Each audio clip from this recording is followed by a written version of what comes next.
자, 승리하는 삶 리더 교육을 시작하도록 하겠습니다. 자, 오랜만에 다시 시작하는데 앞으로 끊이지 않고 꾸준히 리더 교육을 할 수 있도록 많은 기도 부탁드립니다. 이번 주 저희들이 살펴볼 말씀은 스가랴서 12장 1절로 14장 7절 말씀입니다. 자, 우선 월요일날 말씀을 보도록 하겠습니다. 자, 월요일 말씀의 제목은 하나님의 종들은 하나님으로부터 힘을 얻었다고 고백하게 된다입니다. 이 말씀은 이제 우리들의 대적을 어떻게 하나님께서 무찔러 주시는지에 대해서 보여주고 있습니다. 자, 우선 4절 말씀에 하나님의 도움이 어떻게 오는가 했을 때, 자, 우리 뒷부분에서 토요일날 말씀하고도 좀 연결이 되지만, 우선 적들의 힘을 이제 상실케 합니다. 적들이 말을 타고 오는데 말은 전투력의 상징입니다. 그리고 이것을 미치게 한다는 것은 허둥지둥하게 한다는 것입니다. 그 탄자들이 어떻게 할 줄 몰라서 허둥지둥하게 됩니다. 그래서 결과는 무엇이냐면 전력의 핵심이 오히려 짐이 되게 합니다. 자, 하나님의 대적들이 자랑하는 그것을 하나님께서는 오히려 그들을 옥죄는, 그들을 약하게 하는 그 이유가 되게 하신다는 것입니다. 자, 그 결과 유다의 반응은 어떠한 것이었습니까? 자, 완전한 예루살렘이 됩니다. 그 예루살렘은 성도를 예표한다는 걸 다시 한번 기억해 주시고요. 다시 예루살렘의 주민이 거하게 되고 강한 예루살렘이 됩니다. 강한 성도가 됩니다. 하나님께서 강하게 하시고 참된 지도자를 만나 부동의 신앙을 가시게 합니다. 우리의 신앙이 이제 흔들리는 것이 아니라 우리의 참된 지도자로 인해서 부동의 신앙을 가지게 됩니다. 그리고 겸손한 예루살렘 성도가 됩니다. 자만하지 않고 힘의 근원이 여호와임을 고백하고 자신을 낮추고 여호와께 영광을 돌리게 되는 것입니다. 자, 이것이 월요일날 말씀의 요약입니다. 다음은 화요일날 말씀을 보도록 하겠습니다. 화요일날 말씀의 요약은 하나님께서 함께 하시는 성도가 진정으로 강한 자이다. 자, 이 말씀은 이제 약간 그 단어의 의미를 먼저 살펴보도록 하겠는데, 8절에 나와 있는 그날은 이방 원수들은 패망하는 날, 즉 예루살렘과 유다, 즉 교회와 성도는 승리하는 날입니다. 그리고 보호의 진행은 우리의 힘을 보강하는 대로 나타나는데, 우리의 힘이 어떻게 보강되는지 약한 자가 다윗과 같아진다고 얘기합니다. 그리고 다윗의 족속은 여호와의 사자 그리스도와 같아진다는 것입니다. 이것은 민족을 영도하며 사건을 처리할 능력을 가지게 된다는 것입니다. 이 말씀을 통해서 우리가 기독교의 그 특징을 살펴볼 수 있습니다. 하나님을 믿는 사람들의 믿음의 특징을 볼 수 있는데, 자, 첫 번째로는 교리적, 이론적 신앙이 아니라 현실적이며 실적이 있다는 것입니다. 그냥 이론으로만 얘기하고 사람의 마음에 어떤 힘을 주고 용기를 주는 이런 구호적인 것이 아니라 현실적이며 실적이 있다는 것입니다. 즉, 해석의 종교가 아니라 미래의 승리가 완성되는 종교입니다. 해석의 종교, 해석의 학문하면 경영학을 빼놓을 수 없죠. 경영학은 미래를 예측하지만 그 미래에 대한 예측보다는 결과에 대한 분석이 항상 앞섭니다. 그래서 과거에 이런 일이 이렇게 돼서 이렇게 됐을 겁니다. 이렇게 하면서 지난 이후에 해석을 하는 것이 아니라 미래의 승리를 보여줍니다. 미래의 승리를 보여주는 것은 유일하게 기독교밖에 없습니다. 왜냐하면 미래를 주관하시고 감찰하시고 인도하시는 분은 하나님밖에 없기 때문입니다. 그리고 두 번째는 성장하는 신앙을 가집니다. 이 성장하는 신앙은 체험에 의한 믿음, 그리고 시련에 의해 강해지는 용기에 의해서 되어집니다. 우리는 이것이 죽은 믿음이 아니고 하나님 살아서 역사하시기 때문에 항상 체험을 하게 됩니다. 그리고 시련은 우리들을 강하게 만들어주고 강해지는 용기를 주게 됩니다. 세 번째는 회개하는 심령입니다. 이 부분은 저희 책에 나와 있지 않은 것이지만 굉장히 중요한 부분입니다. 10절에서 14절 말씀이 특히 개인적인 회개에 대해서 얘기합니다. 우리가 다 같이 모여서 회개기도 하고 다 같이 모여서 동일한 내용으로 하나님께 간구하는 것도 중요하지만 우리에게 중요한 것은 각자가 하나님과 만나서 내 내면의 죄에 대해서 회개하는 것입니다. 이것이 기독교의 특징인 것입니다. 자, 그렇다면 수요일날 말씀으로 넘어가도록 하겠습니다. 우리에게 속죄와 성결의 셈이 넘쳐오르고 있다. 그래서 이 부분에서도 그 단어에 대한 의미를 잘 알아셔야 되는데, 그날이라는 건 무엇이냐면 그리스도의 날을 말합니다. 주님께서 십자가상에서 우리를 구속하시는 날을 말하는 것입니다. 잘못 넘어갔습니다.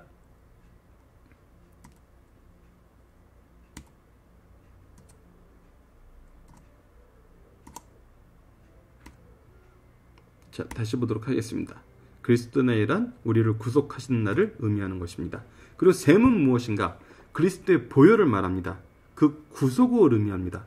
그리고 이건 동시에 믿는 자가 받을 성령을 의미합니다. 이 부분이 중요한 부분입니다.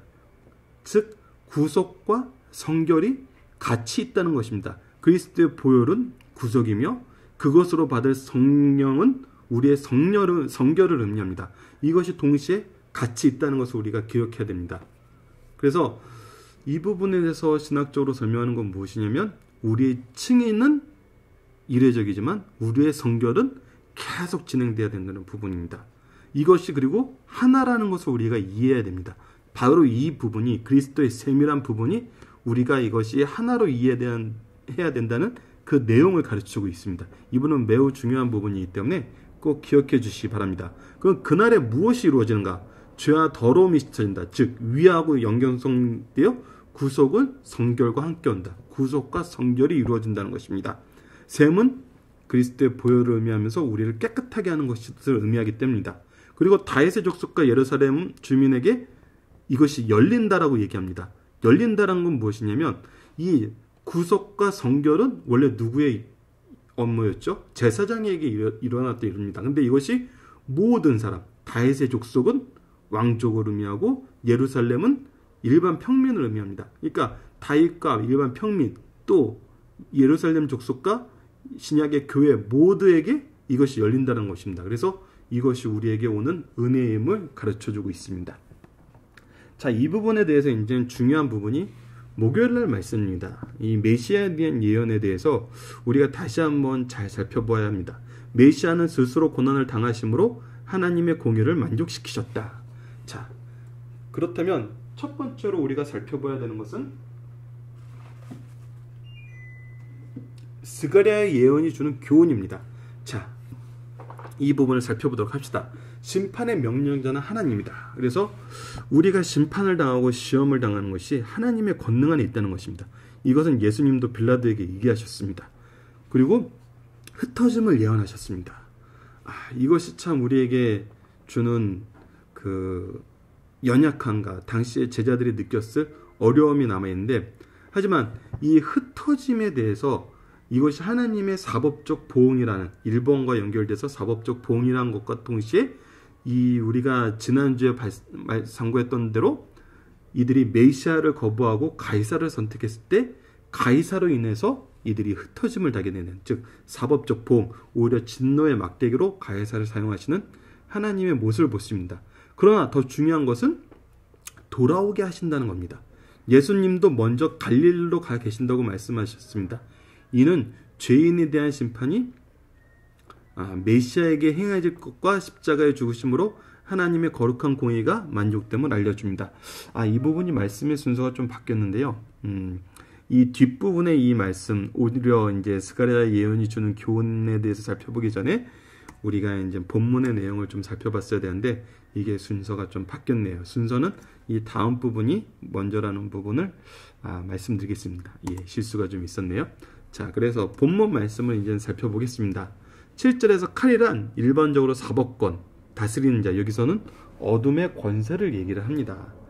그래서 예수님께서 어둠의 권세에 의해서 심판받을 거란 거죠.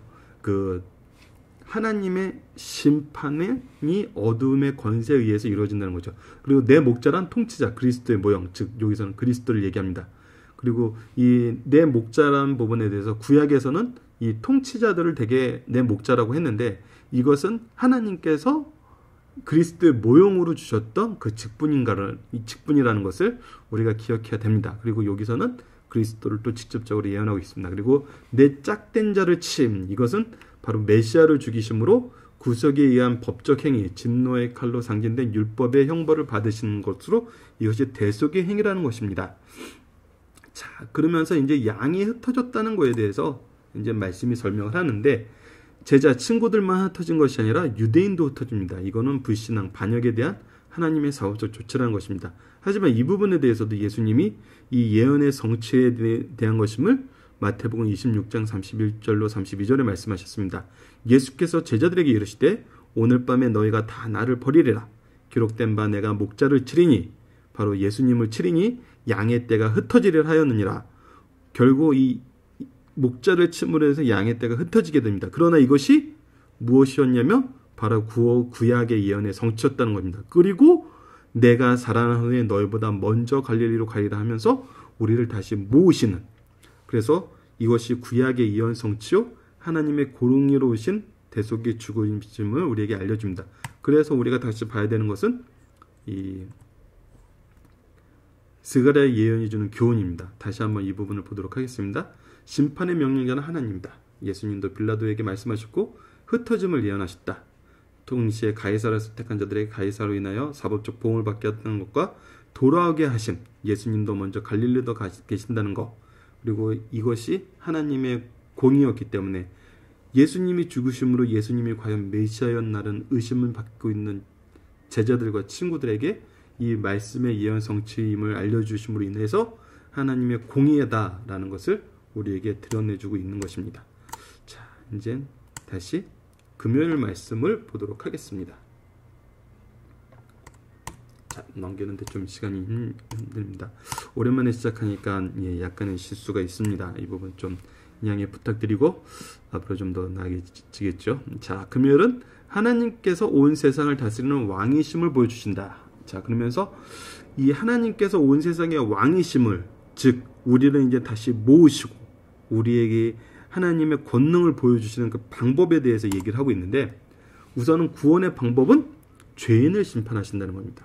우리를 먼저 이렇게 안전한 곳으로 인도하시는 것이 아니라 우리의 구원의 방법으로 죄인을 심판하시고 그 심판의 과정에서 그 과정을 따라서 우리의 구원까지 이루어진다는 거죠. 그래서 메시아께서 하늘 보좌에서 나오셔서 원수들을 멸하시고 심판하십니다. 그래서 영원한 구원과 영원한 승리가 우리에게 이루어지게 됩니다. 그래서 여기서 예루살렘은 성도와 교회를 상징하고 갈람산은 세상과 이방을 상징합니다. 그래서 이 내용에 따라서 먼저 갈람산을 밟으며 임하십니다. 먼저 죄인을 심판하십니다. 하지만 이 감난산의 지리적 위치를 보면은 바로 예루살렘 백성들이 구원으로 인하는 피난으로 가는 그 길목입니다. 그래서 이 감난산을 밟으심으로 인해서 동시에는 성도의 피난의 길을 준비하신 것을 우리가 볼 수 있습니다. 자, 이 내용이 연결되는 부분이 바로 토요일날 가정예배 말씀입니다. 계속해서 토요일날 가정예배 말씀을 보도록 하겠습니다.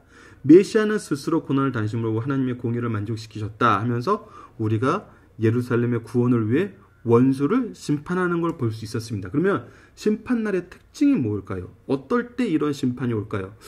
이 부분이 현대 사회에서 우리가 삶을 통해서 좀 적용해야 될 부분, 우리가 살펴봐야 될 부분이 있습니다. 심판날의 특징이 굉장히 애매모호합니다.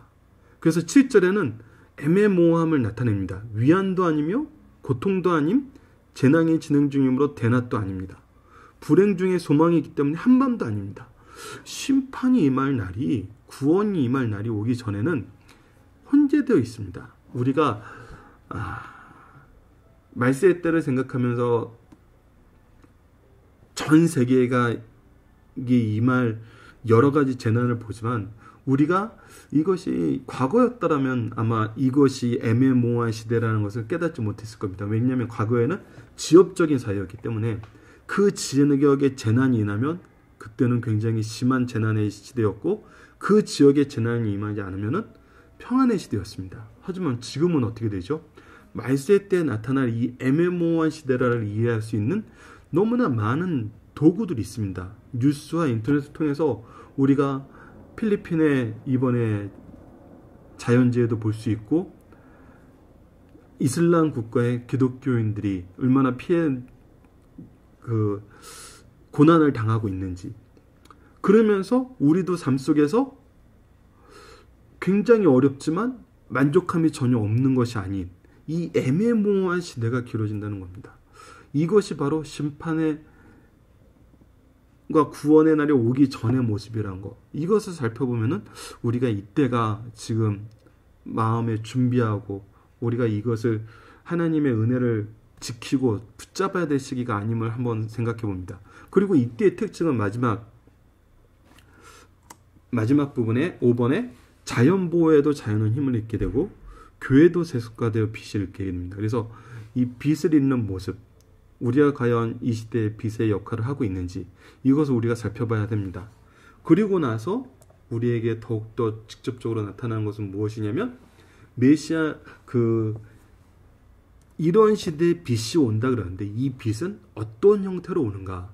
이것도 점진적이며 연속적입니다. 우리의 신앙의 특징, 믿음의 특징, 하나님의 역사의 특징은 바로 이 점진성과 연속성이 있는데 첫 번째는 인간 개인에 대해서 볼 수 있습니다. 인간의 체험상 어두워갈 때 빛이 오는 거 우리가 경험할 수 있습니다. 성도가 삶 속에서 의를 행하면은 시련 속에 있게 됩니다. 어두운 삶을 살게 됩니다. 하지만 이 시기는 곧 끝나고 은혜의 빛이 오게 됩니다. 그리고 이것은 기독교 역사에서도 볼 수 있었습니다. 중세 교회가 극도로 어두워지자 종교개혁을 통해서 빛이 왔습니다.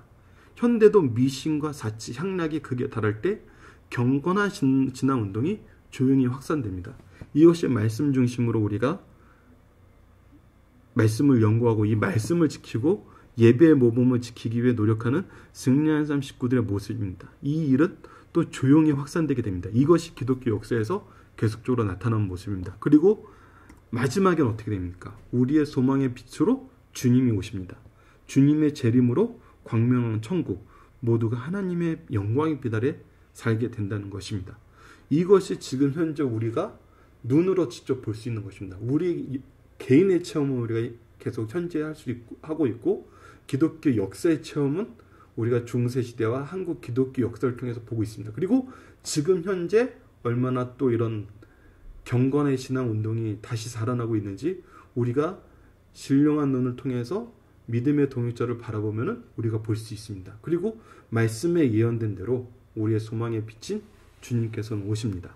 우리가 이 말씀을 기억하면서 이번 한 주도 말씀 안에서 승리하시고 또 오는 주일 하나님 안에서 또 바르게 예배를 준비해서 예배로서 하나님과 기쁨의 교제를 나누시고 또 우리의 기쁨이 되시는 예수님을 축하하는 성탄이 다가오고 있는데 이 성탄을 통해서도 정말 우리가 단순히 우리의 즐거움을 삼기 위해서 그 이유로 성탄절을 쓰는 것이 아니라 이 성탄에 나타난 예수님의 이 헌신, 은혜, 축복, 셈으로서의 의미를 다시 한번 체험하고 실천하는 우리 승리한 삶 식구들이 되었으면 합니다.